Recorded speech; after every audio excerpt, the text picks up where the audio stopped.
Hi everyone, welcome to M3 Center Distinguished Lecture Series.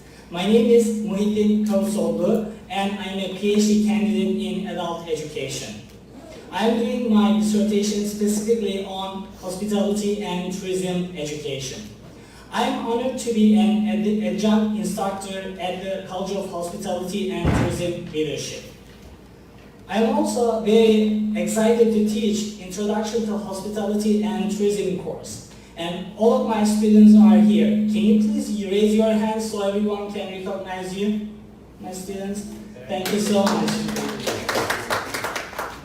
For this course, I plan to have 3 guest speakers and 3 field trips to give the real perspective of hospitality and tourism to my students. So this will be the second guest speaker for this course. I would like to thank Mr. Mike Lester, the president of Melting Pot, for taking his time and attending this lecture series. Before his speech, I would like to invite Dr. Cihan Çobanoglu. He is the director of the M3 Research Center to tell us a few words about the M3 Research Center. Thank you. Thank you, Muhittin. We're going to turn down the sound a little bit. And also, okay, perfect. As Muhittin said, my name is Dr. Cihan Çobanoglu. I'm the director of the M3 Center, which is the Center for Hospital Technology and Innovation at the USF Sarasota Manatee. Our hospital school usually, it's easy in Sarasota, but we offer this class here, Muhittin's class. Therefore, it's a pleasure to be here. And M3 Center is a research center. We do a lot of different activities in the M3 Center, and one of which is to have distinguished speakers like Mr. Mike Lester to come and share with us. Usually we use webinar, so our guest speakers could be any place in the world, but because today he's right here in Tampa, so we wanted to have him in person, which we are so grateful to have him. Without further ado, I would like to introduce our Dean for the College of Hospitality and Tourism Leadership at USF Sarasota Manatee, Dr. Pat Morio, to introduce Mr. Mike Lester. Dr. Pat? I have to move this down. I am standing on it. I just thought I'd tell everybody that. It's wonderful to see you all here. I'll start with a shameless advertisement. The shameless advertisement is that we are opening a branch of the College of Hospitality and Tourism Leadership here on the USF Tampa campus, and we're opening another branch on the USF St. Petersburg campus. So it will be one College of Hospitality and Tourism Leadership, geographically dispersed. And probably, unless people wanted to, they probably wouldn't have to come down to Sarasota. Even for the lab courses, we're going to make arrangements to do all those here. So most of you in this class I know are already committed to a major, and that's fine.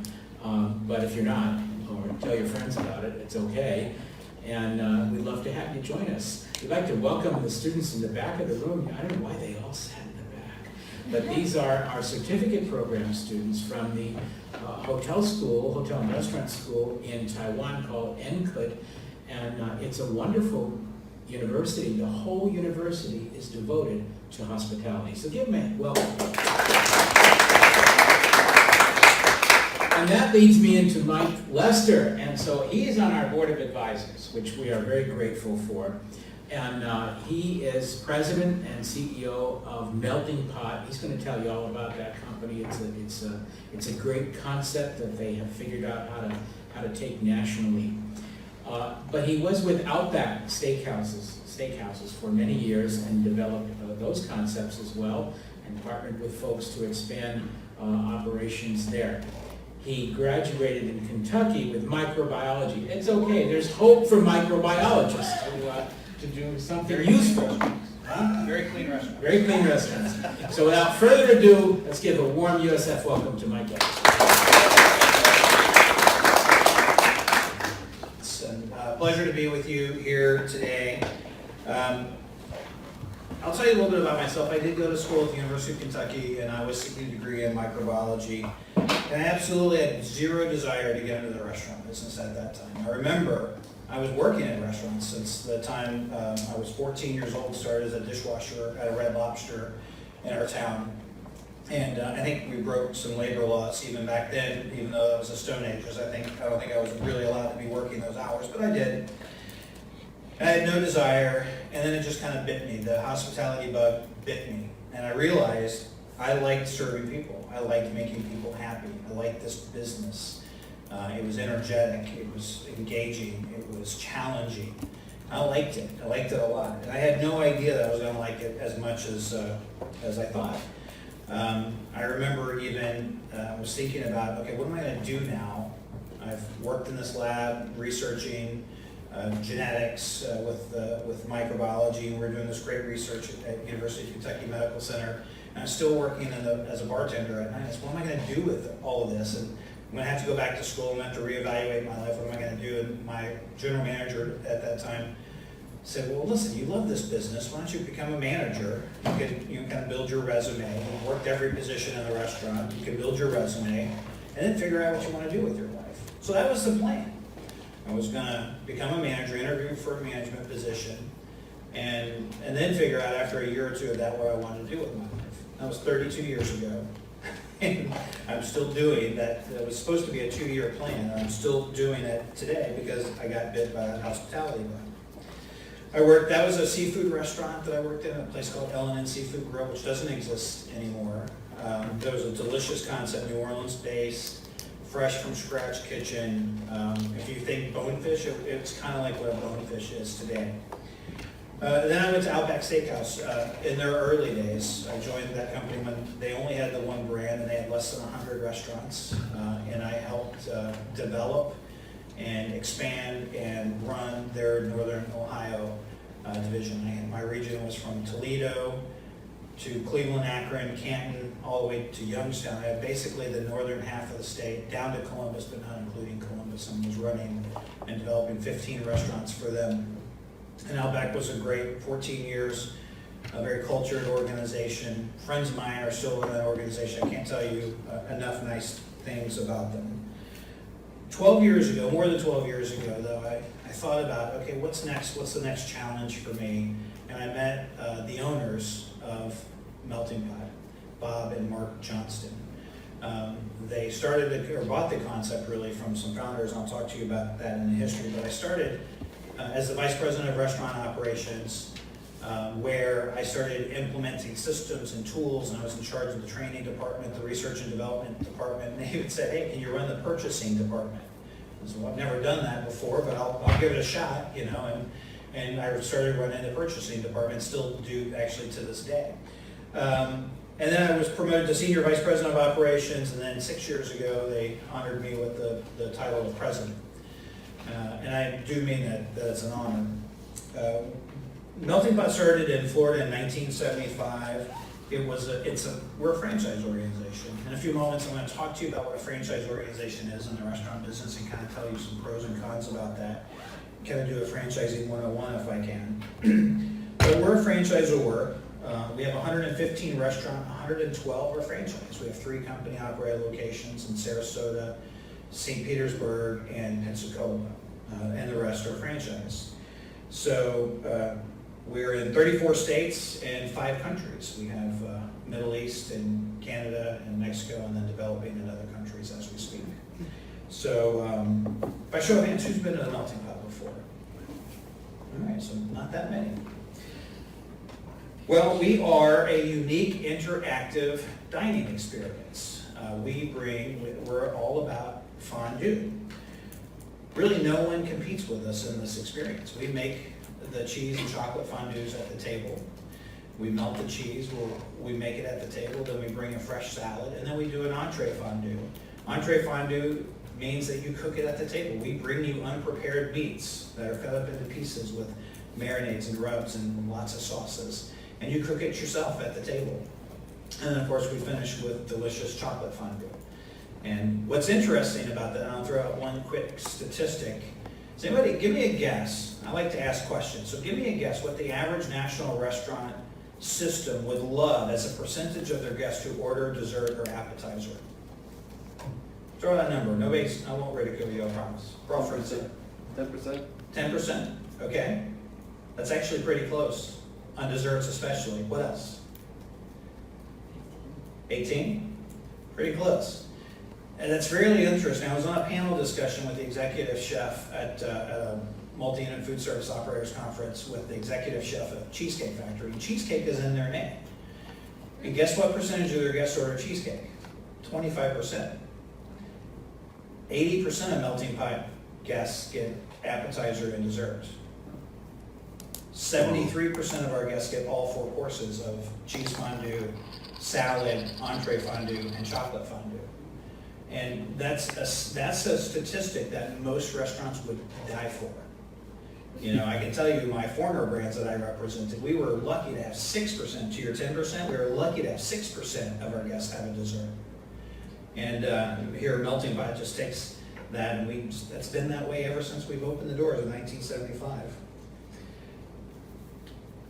All right, let's keep going. So I wanted to show you a picture. This is kind of the dining experience. This is centered around the fondue pot right here, right? This is, the cheese fondue has already been made. We give you a variety of dipper items, fondue forks, and you just kind of dip in with the cheese. You cook your entree in there, and that's how the experience goes. What's really cool about our brand is that when you dine there, most people today, when they're at restaurants, are on their phones, right, all the time. When you go to a Melting Pot, you look around, and the only time the phone comes out is if somebody's taking a picture of our food, and then the rest of the time the food is put, or the phone is put down.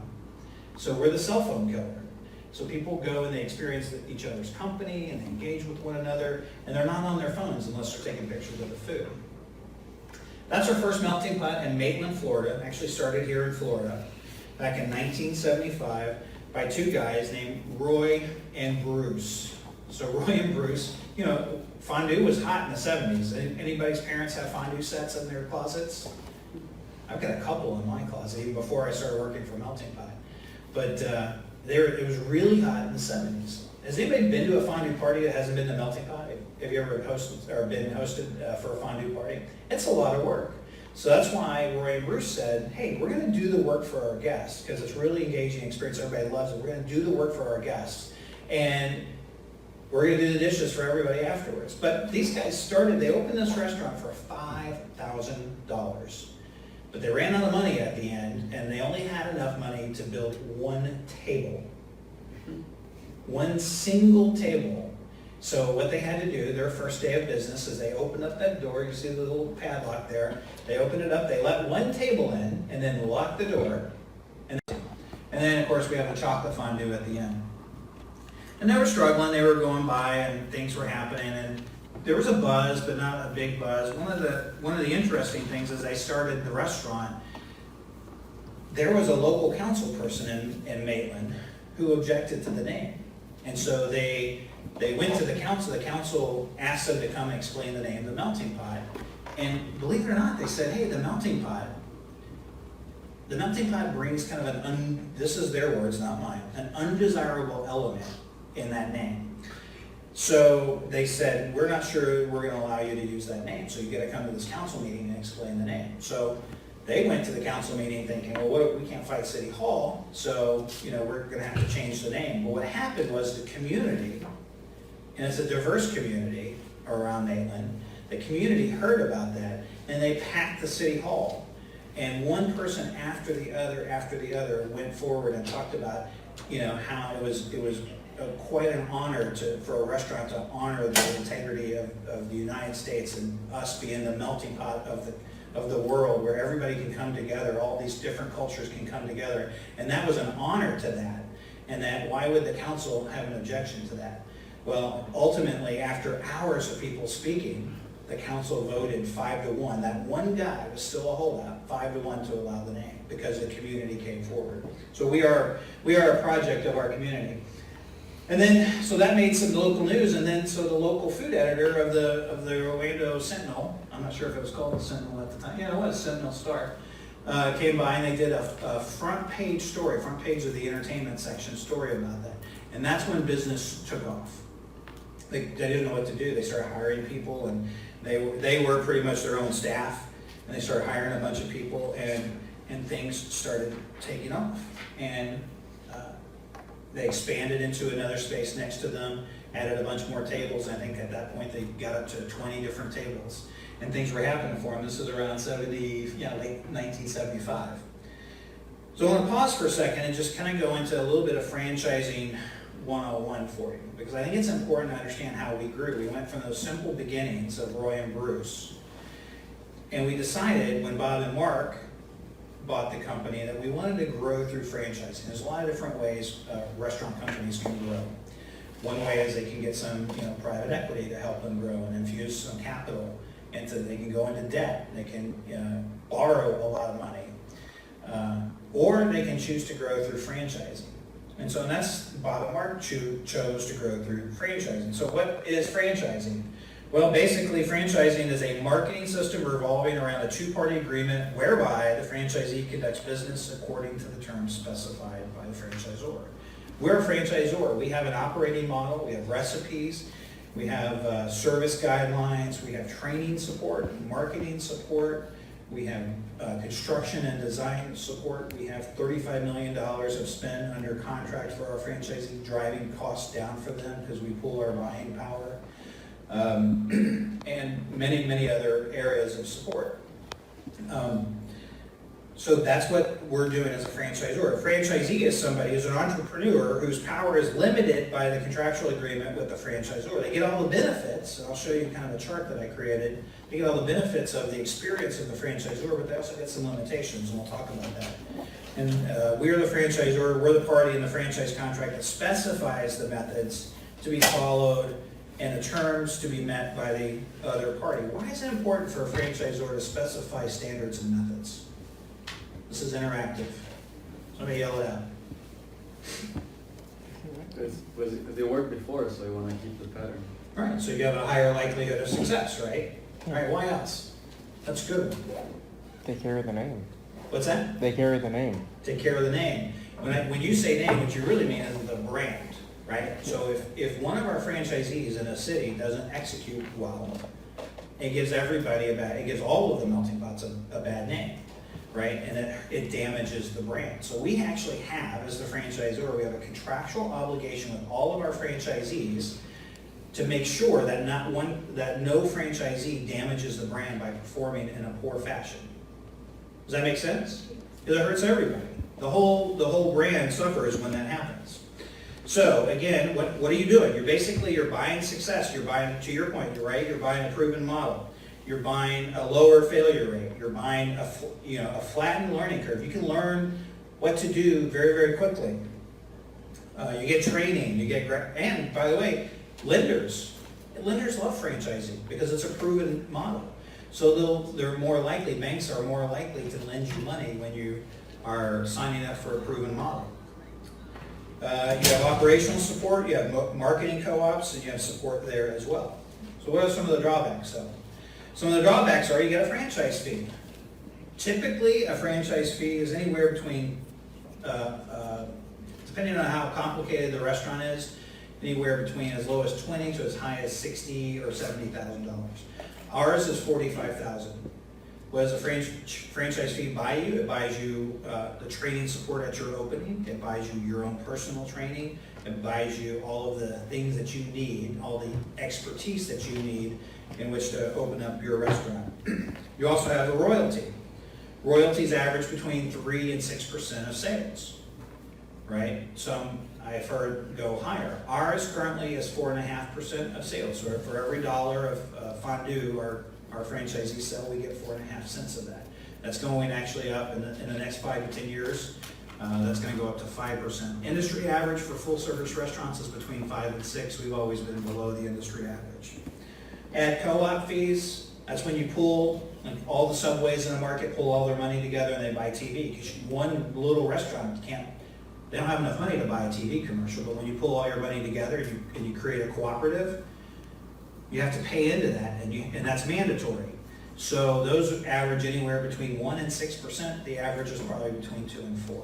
And they vary greatly. Ours is actually very low because we don't have like Subways or some quick casual restaurants.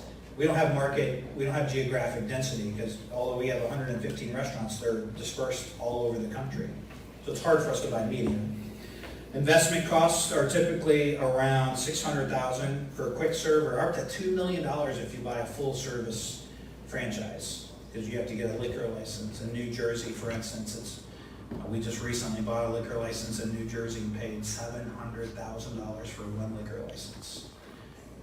The state of Florida for 4COP is about $2,500 for a liquor license. I mean, that's the difference between the different states. Our FDD, I have to give you this disclosure because our franchise disclosure document, we are regulated, franchising is regulated by FTC, the Federal Trade Commission.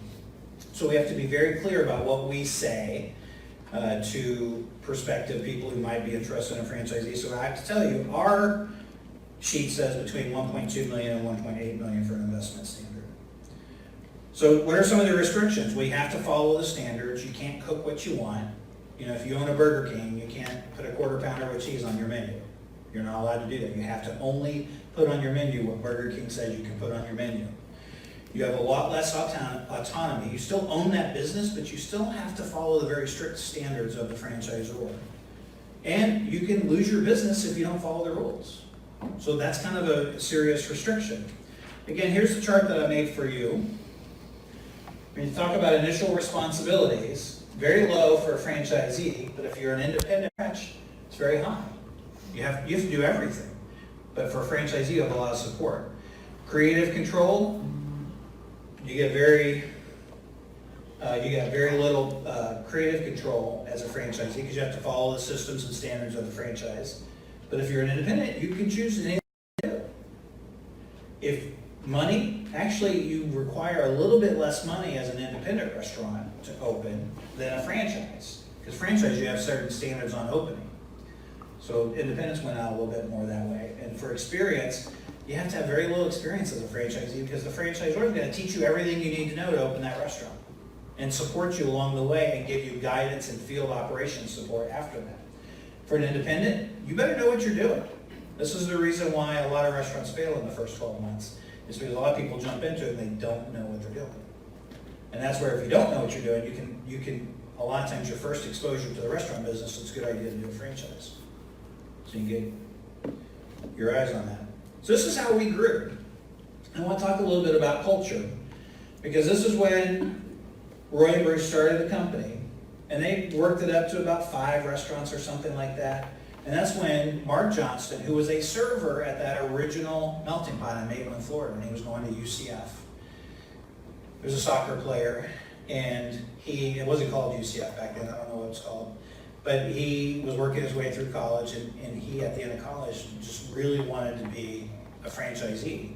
So he actually talked his older brother, Mike, into going into business with him, and they started their very first melting pot in Tallahassee, and then expanded to the Carrollwood one, and they've opened several more. And then Mike and Mark brought their younger brother, Bob, who's our current CEO, Bob Johnson's our current CEO, into the business as well. And then the 3 of them bought the company from Roy and Bruce. Roy and Bruce were great. They loved creating things, but they didn't want to grow it. They didn't want to run it. They just, they were ready to let somebody else have kind of that drudgery of everyday work to grow something like that. So Mark and Bob and Mike bought it. You can see their first 10 years, though, they struggled. I mean, from 1984 to 1994, they only went from 5 to 20 units. Why that's important is because during that 10-year time, Patrick and some of us older people can tell you, in the restaurant chain environment, chains were exploding at that time. Outback Steakhouse started in 1988. When I joined their company from 1988 to 1991, they had over 100 restaurants by the end of 1991. And today they have over 800 restaurants and five different brands, I think it is. They have over 800 Outbacks and 300 Carrabba's. I can't remember how many, but they have a lot of restaurants. So during the same time that they got, in 3 years, they got 100 restaurants. In 10 years, we went from 5 to 20. So that growth was very anemic. And we were really struggling. We didn't know why, because we thought people loved us. But what we learned here is about our culture. We didn't have a culture. We read an article, actually it was about Outback, Chris Sullivan, in Harvard Business Review. And then if you've read the book Good to Great, it espouses much of the same principles. If you're not a cultured or principled organization, you don't tend to thrive as much as those who are. Now, Mark, Bob, and Mike had great values. I mean, they were good people, but they always had this idea, well, that's business, and this is who we are personally. They kept trying to have two different personas, and they tried to be these, pardon my French, these really tough business people, but, you know, they tried not to mingle their business and personal lives. But when they learned that we needed to be a value-based organization, they said, well, we have these values personally. Let's just infuse our personal values into our business. And then that's what happened. We created, I'll show you on the next slide what we created. We created a culture, we rolled it out to all of our franchisees. We even gave away a car when we introduced it. And that's when they introduced it. This is what TGS is, Total Guest Satisfaction. That was the title of our culture back then. And they went from 20 to more than 120 in the next 10 years because of that. It had everything to do with the values that we were teaching our team members, our managers, our new franchisees. If you didn't align with these values, you were not going to be a part of our organization. That's, I mean, super important. Here's what our card looks like today. It's the melting pot culture. We call it the mission, vision, and principles. It's driven by a focused, strong mission and vision. We have 10 different principles. We have 5 different stakeholders. We make commitments to all of them, and we tell them, this is what we're going to do for you. For our team members, we promise you that we're going to be a great place to work. For our vendors, we promise you that you're going to be proud of our relationship together. And those are the kinds of things that we did. And people all of a sudden were attracted to us. They said, hey, we want to be a part of that organization. That sounds good. I want to be a part of that group. And we grew. So that's how we got, I'm really skipping because, I mean, we're a 44-year-old brand, so to cover 44 years in 90 minutes is really tough to do. So I'm going to leapfrog a little bit, so I'm going to jump about 20 more years here in the future. So I want to talk about brand evolution a little bit. And that's really important. The people who, raise your hands who ate a melting pot again. When was the last time you actually ate at one? 2 years ago. 2 years? 6 months. 6 months? Like 2 weeks ago. 2 weeks ago, you're hired. Nice. Who else? Long time. I had 2 years, 1 year. Typically when I ask that question of an audience, I get most of the answers are like here, which is in the years. I ate there 2 years ago. It's my favorite place to celebrate a birthday, but I'm only going to celebrate every other year. Our average diner only dines with us 1.8 times a year. We've increased that recently to 2.3. That's not a lot of frequency, and they view melting pot for these kind of special occasions, either romance, boyfriend, girlfriend, or whatever, romantic night with your significant other, or for a celebration, a birthday, anniversary, graduation, something like that. They view us for these special events. But we have this whole core group of loyal guests that will dine with us every week. But the bulk of our guests and consumer base only dines with us a couple times a year. And that's just not good enough. We have to do better in this really competitive landscape in the restaurant environment. So we've tried to do a lot of brands have tried to do, right? I love to show slides like this when you look at, you're talking about, you know, the company, right? And the brand and the name. Well, look at all the iterations of logos every one of these really big companies have had over the years. And do you know Melting Pot's only on our 3rd logo. 44 years, and we're only on our 3rd logo. Yet all these other companies continue to iterate and grow and innovate and evolve. So good brands evolve or they die. I had the honor of listening to David Novak, former CEO, chairman of Yum Brands, who was, KFC, Taco Bell. And during his tenure at Yum, the company doubled to 41,000 units under his leadership. His message about brand growth and brand relevance, he said, all right, it's really simple. This business that we're in is really not that difficult to conceive or to understand. It's hard work, but it's not difficult to comprehend. He says, what you do is you talk to your guests, talk to your customers, and ask them, what are the 1 or 2 things you want us to do differently? And then go change them. just go change it and go fix it. So it's really basic when you think about that. So, we did that. We've always listened to our guests. So we really started listening to our guests in a whole new way. I mean, we got really aggressive about it. So what do? Well, we created focus groups. I actually attended every single one of the focus groups, 3 different focus groups in 5 different cities. So a total of 15 different focus groups inside the melting pot. We broke down the customers into 3 different groups. People who had never tried melting pot before, the never trieds. The lapsed users, which are the guests who, like you, haven't been in more than a year, right?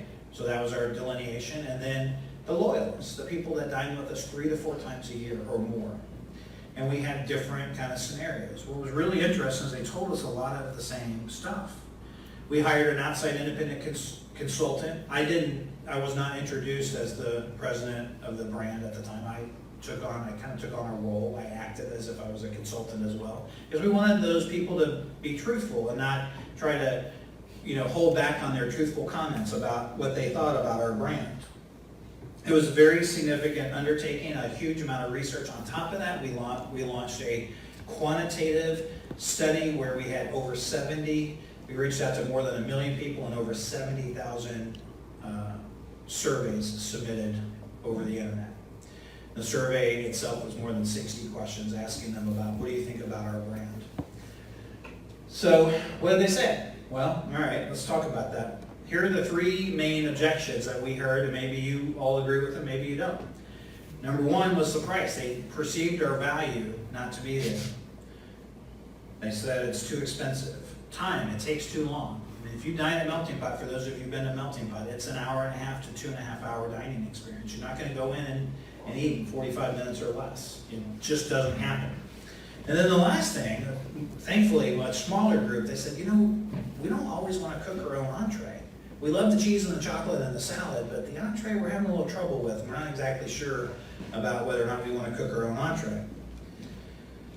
So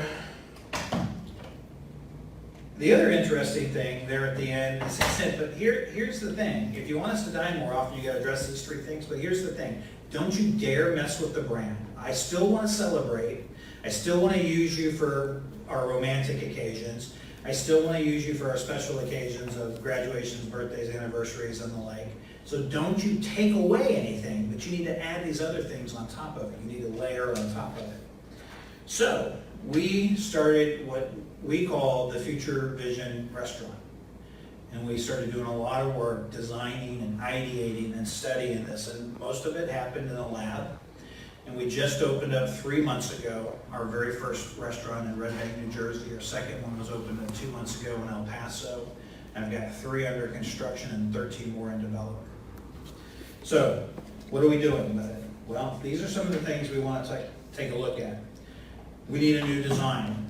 Our experience that we offer our guests is kind of cool, right? Where else do you go for that kind of fondue experience? It's very unique. People love the experience. We get high marks on guest metrics for the experience. But we need a facility or a restaurant that actually feels like the coolness of the experience that people have. The facilities look kind of old. We also need new day parts. This is something full service restaurants are doing all over the country right now. It's pretty tough to make a penny of profit in the restaurant business in this day and age. It really is. All the costs are increasing, certainly labor costs, insurance, benefits, food, there's just no relief. Nowhere on the P&L statement, there's no relief anywhere on the P&L statement right now. So we've got to add day parts, because if we have this capital expense, we were only open dinner only. And so we're open 6 hours a day, 18 hours a day. This thing that took us $1.2 to $1.8 million to build is sitting vacant 18 hours a day, not producing revenue for us. That used to work. It doesn't work as well anymore. That's why you're seeing a lot of Outback Steakhouses and Carrabba's open for lunch now, where if they're in areas that is a viable lunch crowd. So it's just, the business model has changed. Dinner only used to work for a lot of people, and now you're having to add additional day parts. Well, if you're going to add additional day parts, you better have menu items that are compelling and that will attract people to want to eat them during that. Right? You can't have a 2-hour lunch, unless you're Patrick, maybe, I guess. only went out with Gina. Oh, is that what it is? So you can't have a 2-hour lunch. I better create a lunch menu where people can come be in and out in less than 45 minutes. So you've got to have, you've got to have something out on the outside of the building signifying to your guests that something is different on the inside. So that's a new logo. So we have to have a new logo. You have to have additional revenue opportunities for franchise owners, because if we're going to ask them to spend all this money remodeling their restaurants, there's got to be a return on that investment. And we have to have increased options and flexibility for our customer, the consumer. So here are some pictures of existing melting pots today. Lots of heavy wood, very dark, very cut off, very compartmentalized. And you go in and you just kind of feel like you're in always a small room. Even though the average size melting pot's about 5,500 square feet, which is a decent sized restaurant, it feels small to our customer because it's so compartmentalized. And we got to do something different about that. So what do you guys think about this design? You like that? Yeah. It's a little different. The theory here of something like this is we want to capitalize on our traditional melting pot experience. If our average unit volume is X, what can we do if we don't take that away? Because the consumer said, don't you dare take this classic experience away. What can we do if we say, all right, let's have a bar cafe experience. Let's have a casual dining area where people feel comfortable with lunch and brunch.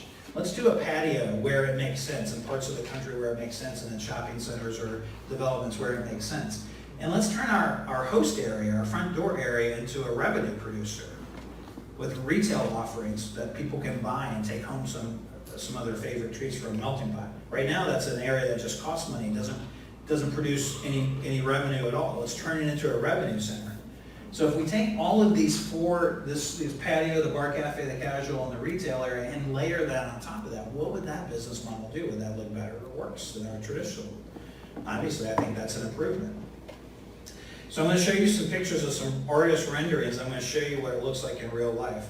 This is our cheese and chocolate kitchen. This is now out in the dining room. We want to make our cheese fondue and chocolate fondue in front of the guests. We have beautiful food. We have awesome ingredients. We want to do that in front of the consumer because we're proud of the food that we serve. Even in its raw and unprepped form, it looks beautiful, right?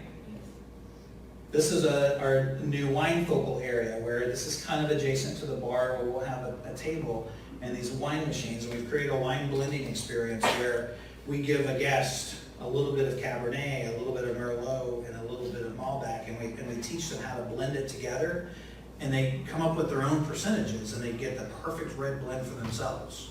It's kind of a cool experience where they can, and then we write down that recipe. The next time they come in, we'll make it for them, right? It's kind of cool.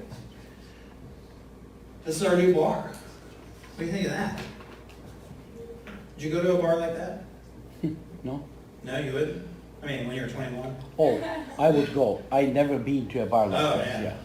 I would go. This is really interesting. This is the kind of collaborative experience that we had in creating this. And we had all kinds of stakeholders. We even had our office. We toured the country talking to our franchisees and their teams. And this right here, this back bar, these are all of our mainstay cocktails. And inside these cubby holes are all the liquors and the glassware and the garnishes of each one of those. So you can look in that cubby hole and you go, oh, okay. The Love Martini has the peach and the vodka and the this that's served in that glass. You don't need to read the menu because you're seeing a visual representation of what that recipe is. And you know who thought of that? Our 22-year-old accounts receivable person. Has never worked in a restaurant a day in her life. But she thought it. That's her idea. I love it. And I could name like those globes, that's somebody's idea, that artwork. I mean, there's probably, hundreds of people's touches on this as we embarked upon this. We did add TVs. We don't want to be a sports bar, but people expect screens in restaurants these days, even nice restaurants. So we added TVs. We have fresh garnish displays in the front. These are infused portals. Next, you'll see this area, this new thing, barrel-aged cocktails. We're not just doing whiskey though. We also have some barrel-aged white liquors like vodka and things like that. I had a guy in our Red Bank location. We had him on video the other day, and his favorite drink is a Manhattan. And we've been barrel aging Manhattans, and they age 21 days before we serve it. And he said it was the best Manhattan. He's been, I mean, this guy's in his 60s. He says, I've been drinking Manhattans all my life. This is the best Manhattan I've ever had in my entire life. And then we also want to have a little bit of tongue-in-cheek humor. This is a sign towards our restrooms. It's the please seat yourself restrooms. You know, let's have a little fun while we're at it. All right, and then this is our main dining room / party room. So we do, most of our melting pots have private dining rooms today, but they're not used very often. It's one of our least efficient pieces of real estate. The sales per seat in a private dining room and a melting pot is the lowest dollars. We analyze that than any other type of table in the restaurant. So we said, all right, we still want to accommodate large parties, but how can we do that without that? So we've created a much more flexible seating than we have.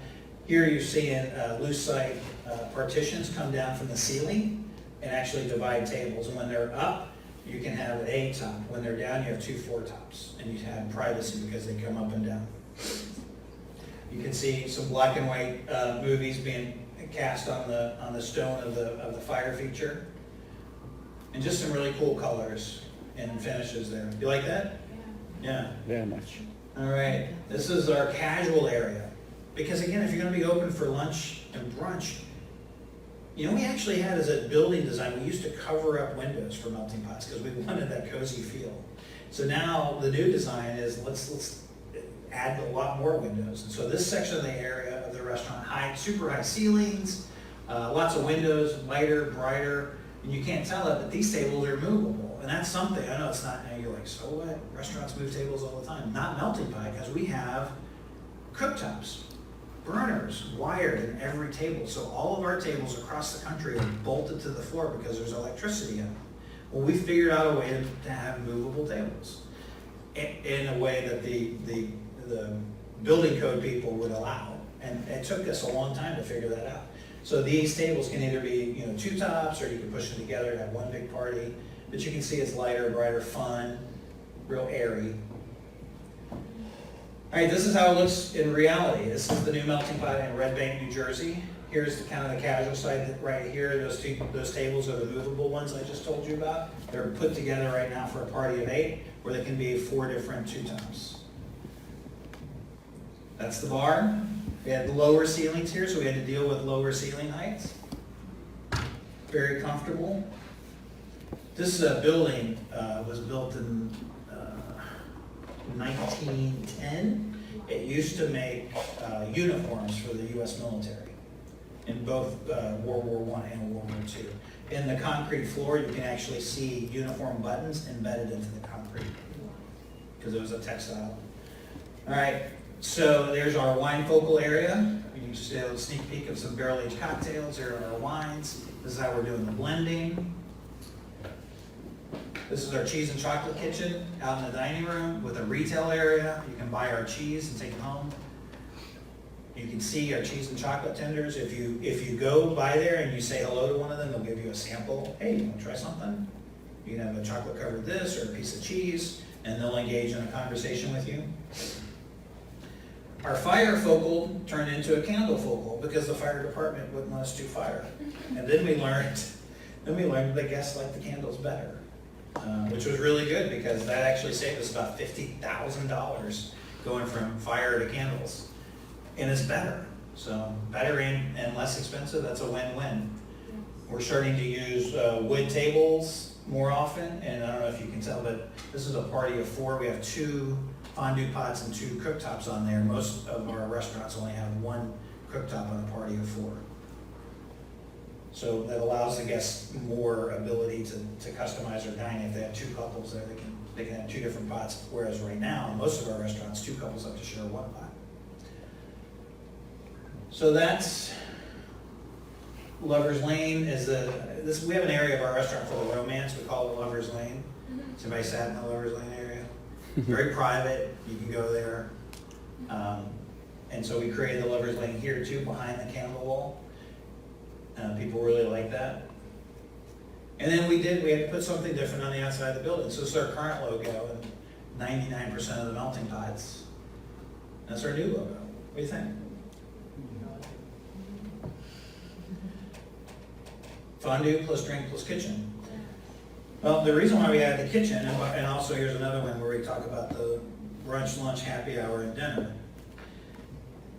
I'll do one more kind of concept slide. This is the outside of the Memphis restaurant that never happened to be. We were bidding on a spot, and we didn't get it, but we did this concept for that, where we designed that. We separated the pot from the logo. I don't know, that's a subtle difference. But right here, the pot is part of the logo, right? This one is kind of off to the left. And then for our building signage, we treat it as art. The reason why we do that is because each city or state or municipality has very strict codes on how big your sign can be. So this is art. This is a different requirement. This allows our melting pot to be a lot bigger because this is no longer part of the sign. It's now considered art. So our sign can get bigger and we can still meet the code. Little nuances like that. Very nice. So, but you still get, we call this our iconic pot, right? So you can still kind of get the vibe of it. All right, so again, you heard me say earlier that if we're gonna do all this great stuff, we're gonna open up for lunch, brunch, happy hour, we better have some menu offerings. And how do we address the guest who, although rare, how do we address the guest who doesn't want to cook their own food? So our chef, amazing guy, Chef Jason Miller, used to be the executive chef at Capitol Grill on Wall Street, worked with David Burke, who's a celebrity chef, owns a number of high-end restaurants around the world, was the personal chef for Ludacris. Yeah, I know. For a while, worked in Miami at several very high-end restaurants. The guy is so talented. He is our executive chef, and he designed a number of things. But first, Paul Brown, our beverage manager, we reinvented our bar offerings because they were getting kind of old as well. So we're using things that are fresh. I launched what I call the Exceptional Food and Beverage Initiative back in 2015. And what we're trying to do is rid our food supply of 13 artificial ingredients, preservatives, and additives that are not good for you. And it's not easy to do that because we have to buy ingredients from food manufacturers and they don't always care about those things. So I'm happy to say in the first 3 years, we've eliminated 7 out of 13 out of our food supply. So the remaining 6 are gonna be a little bit tougher. So a lot of these bar drinks that you have at different restaurants, you get really interesting flavors. They're really high fructose and lots of artificial flavors and ingredients and colors. And to do that in a fresh way is not always easy. That's why these companies produce those ingredients for ease of operation. But these are all using fresh and enhanced ingredients. This is our new signature Mai Tai. This is our new gin and tonic. Gin and tonic, I know you guys are like saying, what? What's so exciting about a gin and tonic? Let me tell you what's exciting about that. This thing is using a bottled soda water. We made our own tonic syrup that we mixed with the soda water. That's all natural. And we put like 5 drops in a glass and then 4 ounces of soda water. We put in pickled juniper berries in here. We serve it in a wine glass, which is a traditional way of serving a gin tonic in Spain. This is the #1 drink in Spain right now, is the gin tonic. Yes? So Mike, so for example, on the gin and tonic then, because people don't realize tonics have a lot of calories. A lot of calories. So you've cut the calories probably in half, because vodka, More than half. gin is not that bad, right? Yeah, more than half, definitely. So the flavoring works well. And it's all natural, 100% natural. Everything, there's no additives, no preservatives, no chemicals, it's 100% natural. This is our melting pot mule. Let's go back. This is our melting pot mule. We put it in a mule mug shaped like our fondue pot. Isn't that cool? I can't see. What is that? Oh, yeah.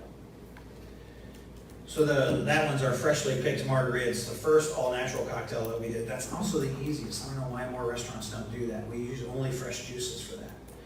We don't use any margarita mix, no powder, no roses, lime syrup, none of that stuff. It was all fresh. We squeeze fresh juices for that every day. And it's hard work, but it's easy to do. This is our old fashioned. We actually implemented 2 old fashions, so a modern version with a twist that has this Earl Grey bitters that we produced in it instead of the regular bitters. Our beverage manager, Paul, went to Louisville, Kentucky at a place called the Pendennis Club. And that's the club more than 100 years ago that invented the old fashioned. So he toured there and talked to their bartenders and went to the bourbon trail and talked to the bourbon makers of Kentucky and said, how do we make the best old fashioned? That's the kind of care. By the way, who wants his job? Wouldn't that be a great job to have? Traveling the world, mixing exotic cocktails for a living? I want that kind of job. But that's the link that we go to make sure that we are taking, you know, a modern twist on classic cocktails that meet our exceptional food definition of no preservatives or additives that we don't want. Right? Does that make sense to everybody? Yep. All right. So we have to also think about that guest who doesn't want to cook their own food at the table.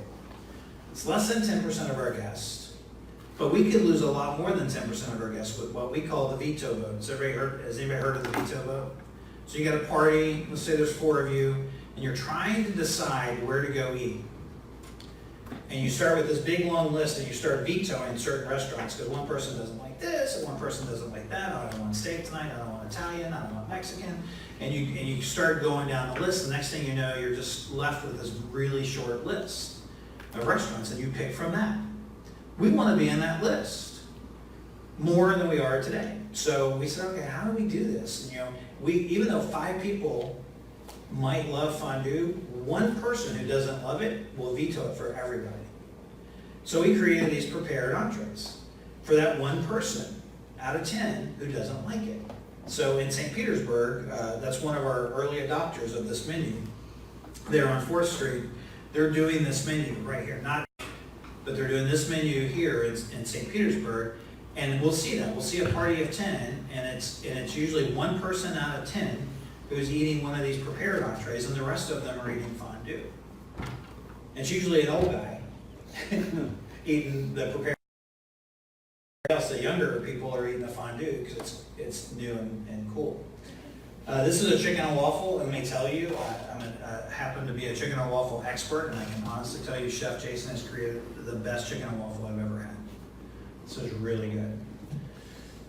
This is a new cooking style that we've added. This is all restaurants across the country. We also are concerned about our calories that we offer our guests.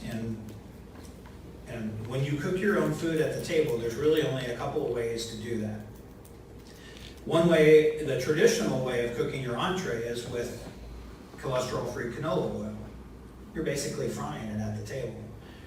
What's good about that is it's a better flavor profile. It sears the outside of the meat and allows you to cook your steaks to temperature. If you like a medium rare steak, you can do that.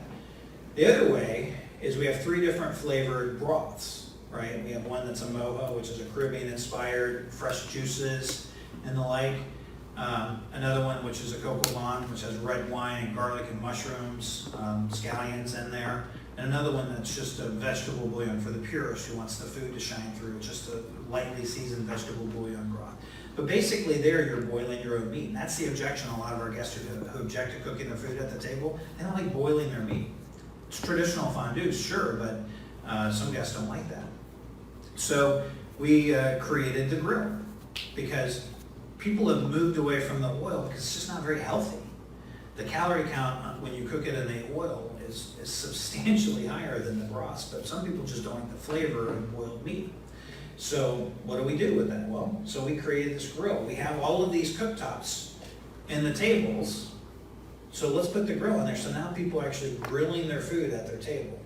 We've lowered the calorie count. You're able to sear your food, cook it any way you want to. You have total control over everything. It's fun, it's engaging. People have a really good time doing it. So that's why we introduced that. That actually was just introduced August 28th nationally. Yes, Patrick? Mike, so the cooktops, are they induction then, so they don't get hot? We have 3 different cooktops. 2 are induction, and 1 is a regular cooktop that's under glass. But yeah, induction is the wave of the future. Our new cooktops that we just developed with the manufacturer, we did so at a lot less money than our previous versions. They're smaller. That's why we're able to get 2 in a table than we used to, because they used to be massive, but now they're much smaller. And we have to worry about safety of our guests too, because if you're providing heat sources at a table, somebody could burn themselves. I mean, that's your plan. So how do we provide safety? And we have all kinds of different ways of doing this. As we take that, see that fondue pot, when that's full of 350-degree hot oil, how do we transport that from the kitchen back into the dining room and back from the dining room back into the kitchen safely, where guests don't get burned, where our team members don't get burned? That'd be a bad thing. So we've adapted and come up with several really unique inventions. There was a manager in the 80s, his name was Paul Rommel, and he invented what is now today still to this day called the Romulator, based off of his last name.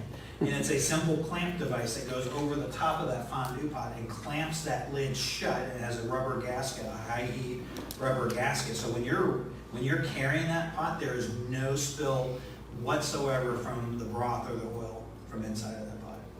So we actually have fewer burns at Melting Pot than what we had at restaurants that I used to work at, like Outback Steakhouse or Ellen Seafood Grill. Burns are very rare. I better knock on wood. All right, so that's the grill.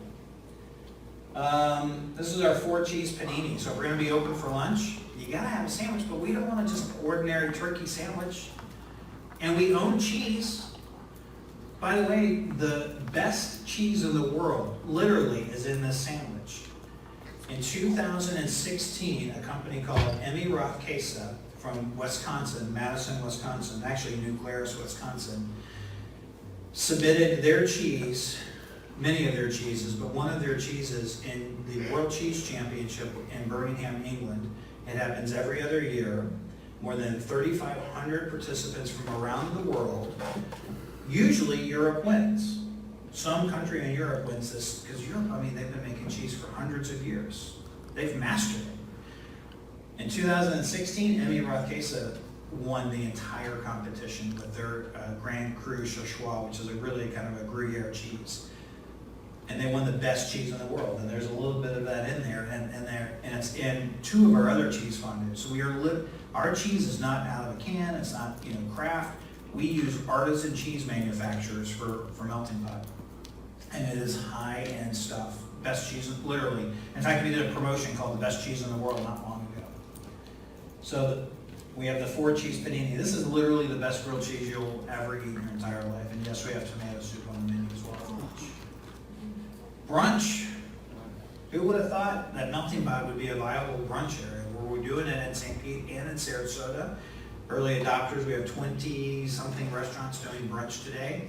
So brunch is, this is the Alpine Benedict fondue. So most people, when you get an eggs Benedict, it's usually a poached egg with some sort of meat on an English muffin with hollandaise sauce on top of it, right? So how do we make that a fondue? Well, we put the cheese, right? We have a cheese fondue, which by the way has the best cheese in the world in this fondue. We have freshly made scrambled eggs. We have Canadian bacon in here.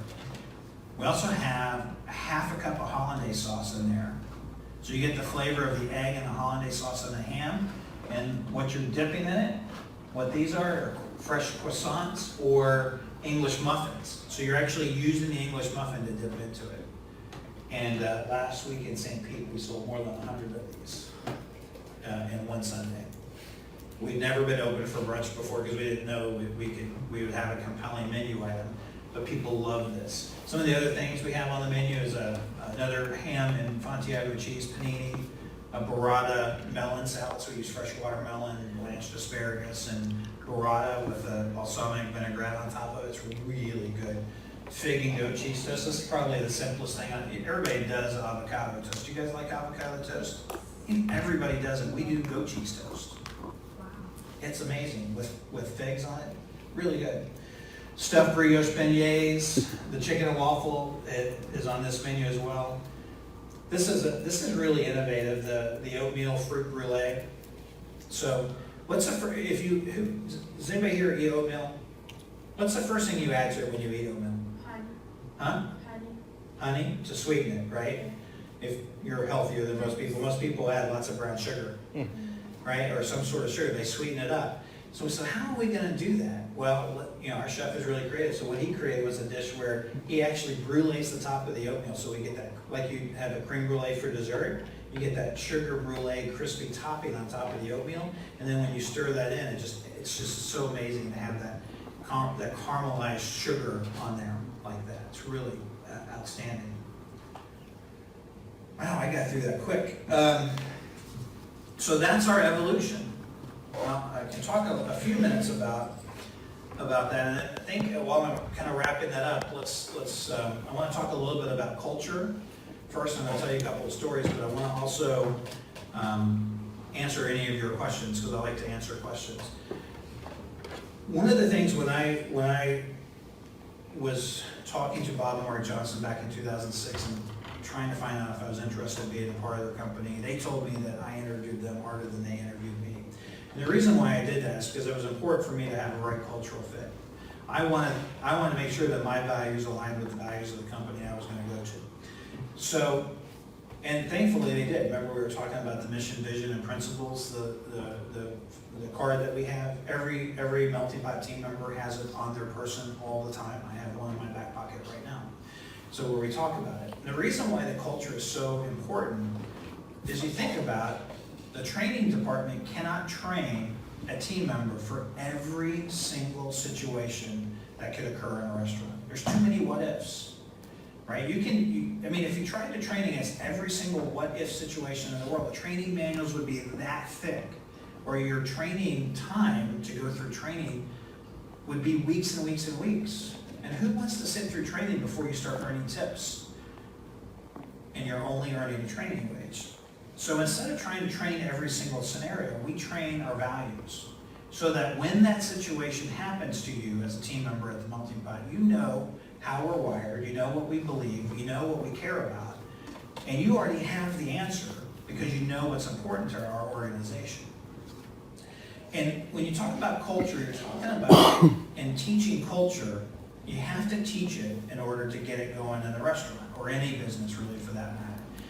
I've worked at organizations before, thankfully not Outback or Melting Pot, where they had beautiful posters on the wall that had all these great sayings, and they weren't really lived in the business. You know, people didn't really follow them, but they were catchy.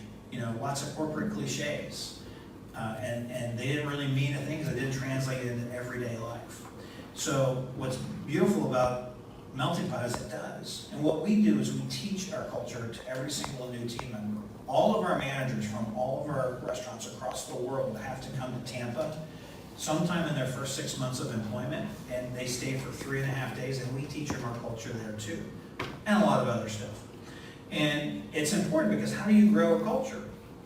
I mean, a culture, when you sign on to Melting Pot, you're basically making a commitment saying, hey, I want to follow these standards. I want to be a part of this team. I want to be a part of this culture. I'm committing to keeping this culture alive and following the values of this organization. So I think it's really important. You can't do that unless you know what they are. Right? If you're going to make a promise, you need to know what you're promising. I've been married for 25 years, and I can tell you, when I stood at that altar and made those promises to my wife before God, I knew what I was promising. I knew what I was getting into. And it was important to me. So I think that when we teach these cultures and these values to people, it's important that they are aligned with that. Now, that doesn't mean a team member is a bad person if they're not aligned with the culture. If they're not really going to be a good fit. But I tell a story about a manager who was working in a restaurant one night and he saw a spill on the floor.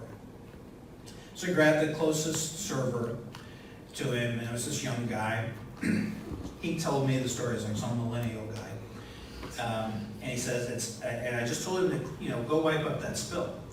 So this manager was an older guy, and and the server says, this guy was a good server, but he was kind of rough around the edges. He wasn't real polished, and he says, well, why should I do that? It's not really my job to wipe up the floor. So here's this guy. He's general manager of the restaurant. He asks this guy to do a simple task, and he's getting pushback from it. Now, as an older generation guy, a lot of the older generation is all about sense of duty. Don't question authority. Just do it or you're done, right? You do it or you're fired. So the guy could have said, yeah, I don't care what you think, whether it's your job. Just go do it. And maybe the team member would have done it that one time. But what this guy did, because he's one of my better general managers, he said, let me explain something to you. Let me tell you why it's important. In our culture, and in this organization, we care about our guests, and we care about our fellow team members. And think about a guest who would walk by there and slip and fall on that, hurt themselves. And then they would maybe, tell all their friends about how irresponsible our restaurant was and would hurt our business. Or worse yet, even, what if a team member slipped and fell on it? And he told this server the story of a guy that worked there many years before who did actually slip and fall and threw out his knee and was out of work for 6 months while he went through 3 different surgeries to repair his knee. Couldn't come back to work. And and he explained to the team member, workers' comp pays for some things and will pay for some portion of your lost income, but it doesn't pay for everything. That guy, not to the fault of the restaurant was trying to get this server more money, but that server hurt his knee, actually had to file a personal bankruptcy because he couldn't pay his bills. So then the manager asked the server, how would you like to be the server who could have prevented that from happening but then chose not to? And the guy was listening to this general manager and said, that all makes a lot of sense. So he spent 5 or 6 minutes explaining why it was important to clean up that spill. Later in the shift, the general manager was getting out of there. He was the early one out. He wasn't closing, and he wanted to say goodbye, as a good manager does. He says goodbye. He or she says goodbye to their team members before they leave.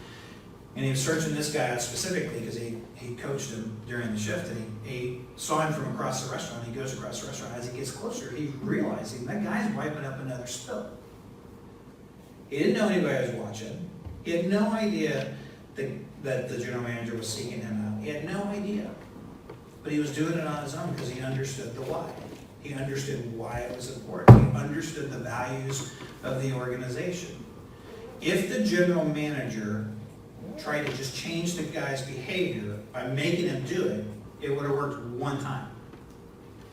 But what the general manager did, as any effective leader does, is he changed how that team member thought. And that change is forever. We don't have to explain that anymore to that team member.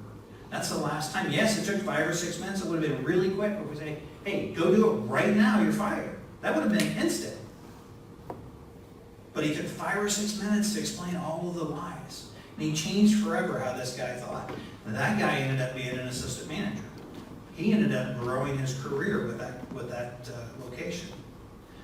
Because we had a really great leader there that explained to people the why. And that's what culture is, right? Does anybody know Simon Sinek? You seen his? Well, do me a favor. Google Simon Sinek and watch his TED Talk on Start With Why. It's a book also, but if you're like me, you'd probably rather see the TED Talk. But he explains it, that you have to start with the why. You have to tell people what it is you're doing, but not just the what, you have to start with the why. If you think about, he explains in his TED Talks, and he does it so much better than I do, but he explains in his TED Talk, when you look at Microsoft, for instance, or let's say Hewlett-Packard, any PC maker, when you look at a PC maker, they say, hey, do you want to buy a computer? We make it this, and they go through all the specs and things like that. What Apple does is they say, hey, we want to make your life better. We want to have engaging software and hardware that's easy to use and making your life better. We happen to make computers to do that. Want to buy one? So he starts with the why of what it is we're trying to do. We're trying to make people's lives easier and better. They happen to make, the how is they happen to make computers. And then the last thing is, do you want to buy one? Every other computer manufacturer, they start with, want to buy one? They start with that first. So starting with why is all about organizational culture. I just did a speech about my grandfather, Clyde Baker, to all of our franchisees, and I think about this guy. Clyde Baker was in World War I. He survived. He was in the 1906 earthquake of San Francisco. He survived it. He lost his first wife in the Great Spanish Flu epidemic of 1917, but he survived it. He was in World War I. He was one of the first victims of modern-day chemical weapons, because that's when the Germans first dropped mustard gas on our U.S. troops. And he suffered health issues as a result of that all of his life. He was in a battle so brutal and large that it came down to hand-to-hand. They ran out of ammunition and they came down to hand-to-hand combat. He was only one of 3 survivors in his company of that battle. He came back to the United States as a troubled man from that war, the horrific things that he saw. And there was this period of time in his life where for 20 years he didn't know what kind of direction he wanted to take in life. This was during Prohibition, so we have pretty strong evidence that he was a bootlegger during that time. He would sell booze to people illegally. Some people even speculate that he was a moonshiner. He actually made some too.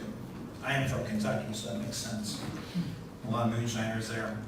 But there was a 20-year period of his life where it's kind of cloudy. Nobody really knows what he did because we think the guy was just really partying hard and just out there living life. But he wasn't happy. He wasn't his best self.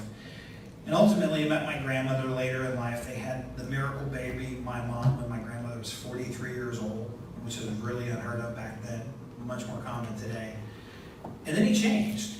And then he became this guy that started supporting his community. In his community, he started the first 4-H club, the first Boy Scouts, the first Christmas light display. He started the first Rotary Club. He helped charities. Did I say Little League? He also started the first Little League in town. All of those things that he started are still going on to this day. He helped build a church. He helped build people's houses. He took electricity to the first time to some farms in western Kentucky. Back then, when he first started, only 3% of the farms in western Kentucky actually had electricity. And he brought electricity, ran lines. His company ran lines, and he would go inside and wire people's homes. And he did that. The guy had tons of values. And you think I know a lot about this guy, and that I was really close with him as a relative. And I do know a lot about him, but I really don't know him because he died when I was 2. So that's what culture is, because I learned about him through stories from my grandmother and my mom and his friends that survived him, and they would tell all of these amazing stories about what his values were. My mom, because my grandfather taught her to, cared about giving back, something worthwhile, cared about giving back to society. She loved it. She became a social worker. She ran a homeless shelter for 6 years. She helped Vietnam vets readjust to coming back from Vietnam when they came back from the war. She's still, today she teaches anger management classes. She's still helping people into her 70s. My sister, because of what she saw from my mom, who saw what she saw from my grandfather, my sister is also a social worker. And she chose a really rough life because she was a child welfare investigator, and her situation was she had to remove kids from troubled homes. So she did good work, but it was very stressful. All of that, though, started with my grandfather. Those values and principles that kind of came down from him. So what does that have to do with an organization? Well, the same kind of values can come down in an organization from the top down by telling stories, by sharing the culture, by sharing your values. You can really affect how people think, like that manager, right? The manager who taught that person why it's important to wipe up that spill. You can change how they think, which is much more powerful than changing how they act. That's what culture is. You're changing how people think. And that's really critical. That was the last little bit I wanted to talk about culture. So I think we have, I don't know much time. My timer says about 20 minutes for questions. So who has some questions that I can answer? How was some of the training that you did to make sure that the culture was aligned with yours, your franchise and your current teams? Say that one more time. I heard culture. How was the training that you did to teach values and the culture? What kind of training was it? Well, first thing we did is we developed some online training. We did some videos. We recorded videos of our team members who have experienced some of the culture. Some of the best ways to teach this stuff is just by telling stories. You can tell I told several stories today. So we wanted to make sure storytelling is a big part of that. Just like I told stories about my grandfather, telling stories about our culture and what it means to folks and how we demonstrate that in real life. So it's not just a beautiful poster on the wall, that people can see our values alive and well in the hearts and minds of our fellow team members. So that's how we do that. Yes? I have 2 questions from online viewers. Beautiful. One person is working for a hotel chain who does franchising. So she says that I was wondering, does the franchisees can provide the real quality of the company that they carry the brand?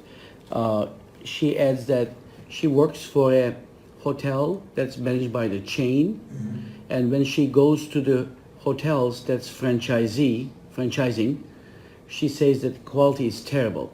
Right. So she's asking, how do you ensure that the melting pot owned by the company is the same experience as the franchisee? Okay, so I'll just kind of repeat the question. This person online works for a hotel brand, and the unit that she's in is managed and owned by the company.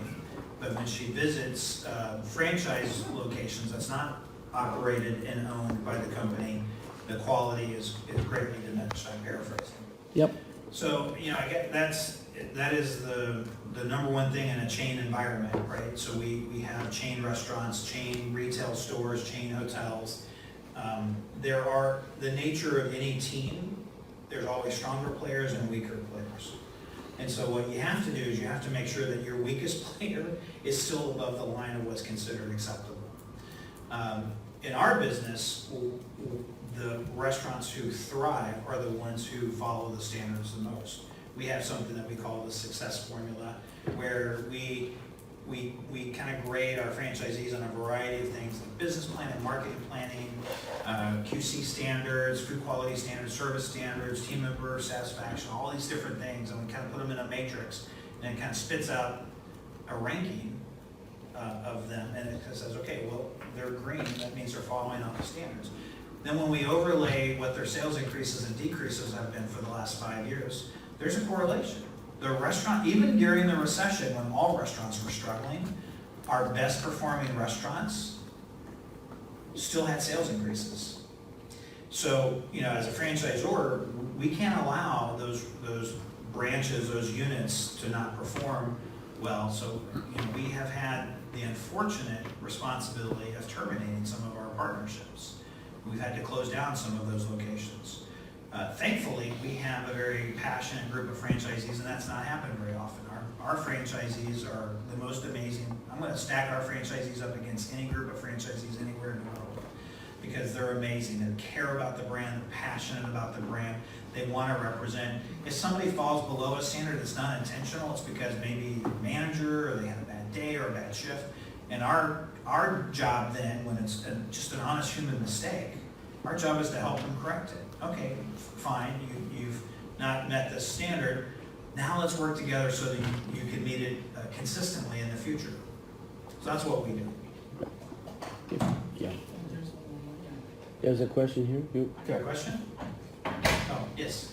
How often do you check those ratings? Like, could you say bad shift or a bad day? Like, is it that fine a point? Well, the question was, how often do we check those ratings? If somebody has a bad shift or a bad day, is at that final point?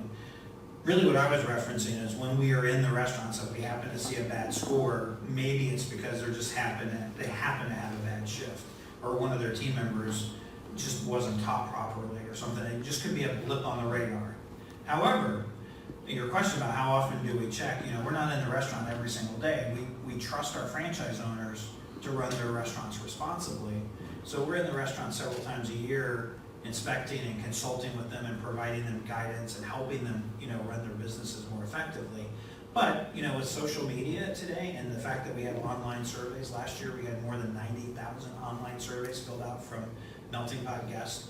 It's, even if we're not in the building, we can go on TripAdvisor and see if somebody's following our standards or not. It's pretty, just like a guest can do that, we can too. Here. All right, this one first, and then Patrick second. I work in a country club, and when I'm not running a tennis center, I'm a server in the food and beverage department, and my manager lacks a lot of those essential morals and values, and I was just wondering what I, as an employee, can do to make sure that I work the way I want to work when management is lacking. Wow. So her question was what to do when her supervisor doesn't have the same values that she does, and what can she do about it? Well, You know, it's kind of funny, I read, I don't know why, it was just a habit. From the time I was old enough to read, I used to read the comics every single day. And on the comics are the Dear Abbeys and the other one. And there's an employment one on the business section on Sundays that talks about that too. And unfortunately, when you have a supervisor that's not aligned in values, your options are limited because they're the supervisor. But when I say limited, that means it's not that you have zero options, you just have fewer options. So the options, sometimes the manager just needs to have some reverse coaching. Does anybody know what the term reverse coaching is? It's where you lead up. Leading is not going down all the time. Sometimes it's lateral, side to side with your peers, but also you can lead up. And you have the ability of managing up. I had a difficult supervisor one time. I bought every book in the bookstore on how to manage up because I could not figure this guy out. So, I mean, I really studied. It actually helped me. It really did. It helped me deal with him. And you might do something similar to that. But when you talk about that, you could ask him the why, or he or she the why, and say, help me understand why we're doing that. And then, you know, not in a rude or inappropriate way, but, you know, sometimes just asking simple quizzical questions like that will help guide them on there. And then, you know, maybe even a sit down one-on-one. This doesn't seem right. Help me understand why, and always phrase it, help me understand. I'm seeking to understand, I'm not judging. I'm seeking to understand why this is good values for us to do this for our guest, or how we do this or how we do that. And it's a bold move. It takes a certain kind of person to do that. I've been in that role before. I've had to do that. Part of the motivation of doing the focus groups on where you should head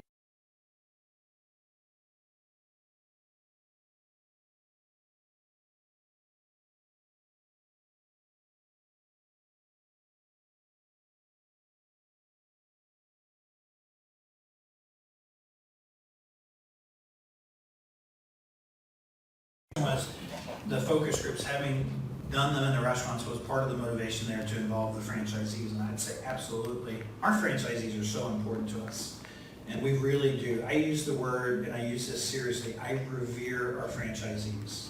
I have deep respect for our franchisees. Our franchisees are spending more than $1 million of their own money in putting that kind of faith in our brand.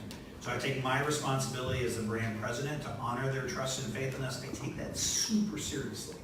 I can't fail them. I don't want to fail them. So I take that very, very seriously. So we try to involve them, and you know, we try to be transparent along every step of the way. And so yeah, that was part of it. The other part of it, though, and truthfully, I'll be candid, the bigger part of it in this particular case is the fact that we wanted to walk the guests around to different areas of the restaurant. We would tell them, sit at that table and tell us what you think. Sit at that table, tell us what you think. Sit at the bar and tell us what you think. What do you see? What's important for you? And then we would give them a menu and say, okay, if you're sitting here and you have this menu, what would you order? And our facilitator, this guy is a pro, he got so much great information out of these guests as they were in the environment of the melting pot.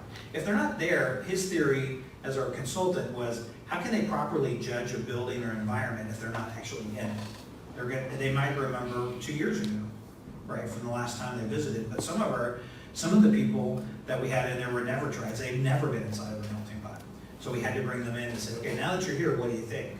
How would you use us? I think I saw another question over here. Yes, you have one more online? Yeah, online. Okay.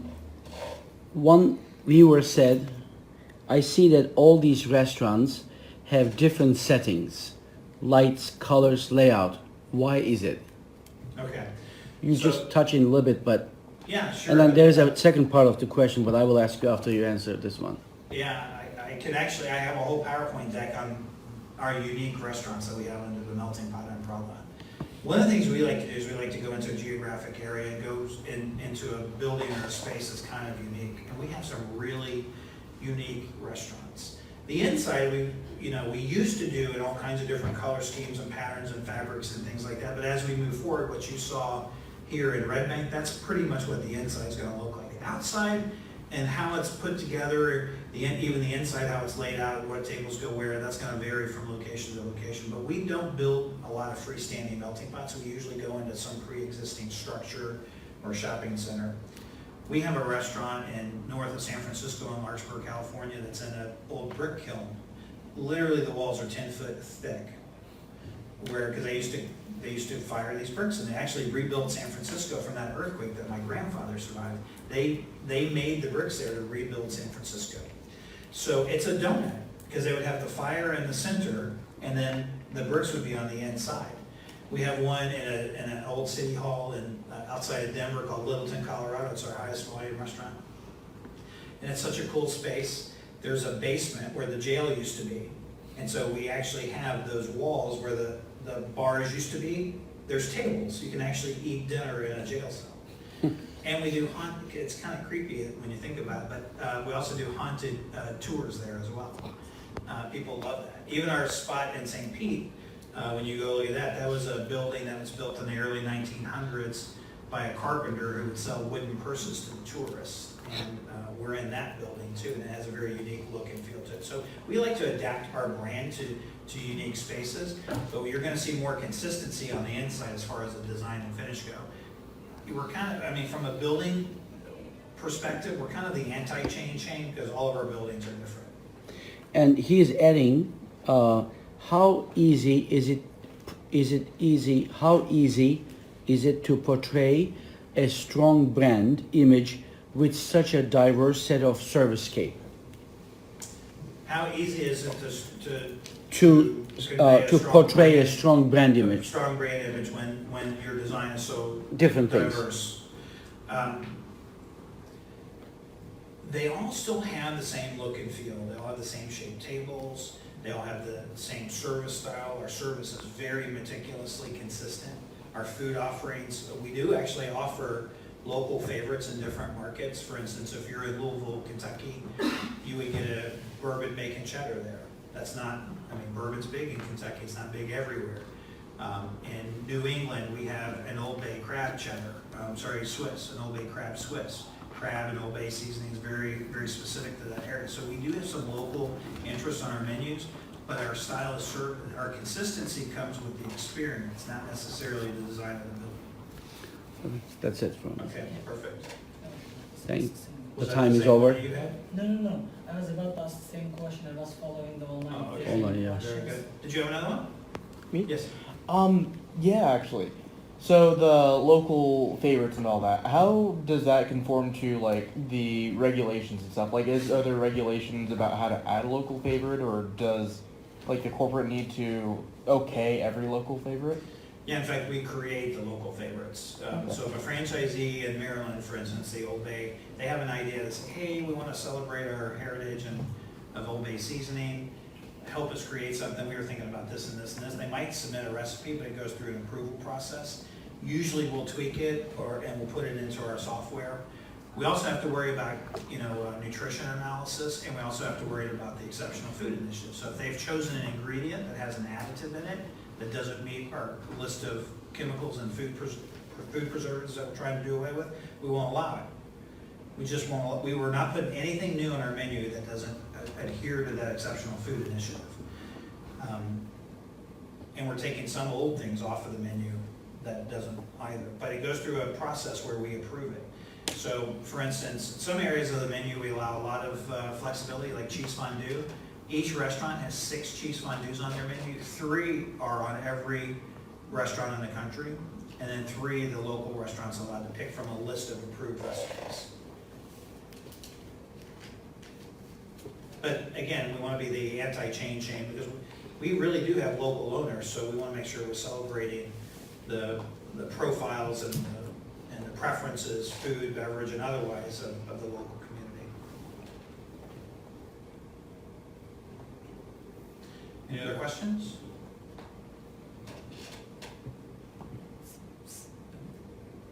Thank you. Good. Well, thank you so much for having me. It's been a pleasure.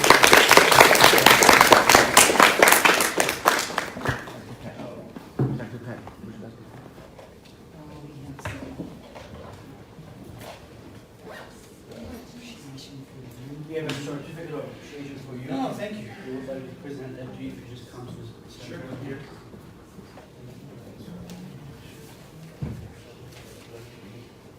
Sure.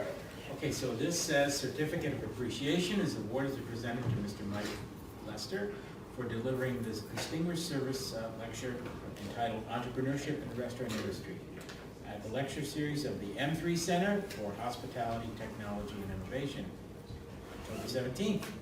Thank you so much. Thank you very much.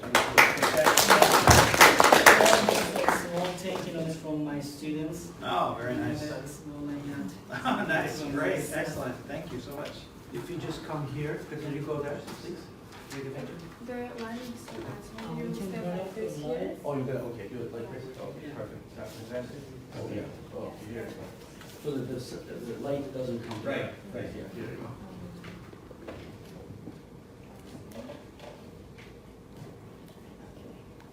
So can we have a group picture all together as well with my students? We can do I it. hope they can just like. Should we go there? Maybe that's easier. Yeah, we can go there. So that you can Yeah. get You don't want to go. Just stay here. Don't Thank go. you all. Just stay for a second. Let's take a group picture. If you want to come together, yeah, you can close it. Finish.